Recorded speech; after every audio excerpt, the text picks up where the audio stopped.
Madam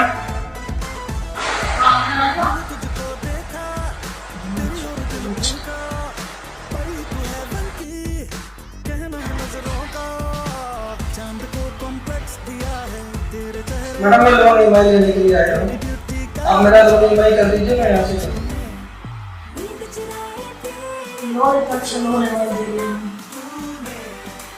madam ये आप क्या करें?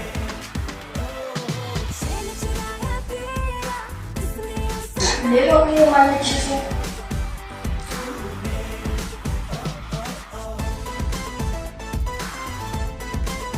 मैडम देखिए आपकी बात तो ठीक है, लेकिन जो आपका लोन ईएमआई है वो मुझे कंपनी में जवाब देना पड़ेगा। वहाँ मुझसे पूछेंगे कि इनका लोन ईएमआई कहाँ है, तो वहाँ पे क्या जवाब देना?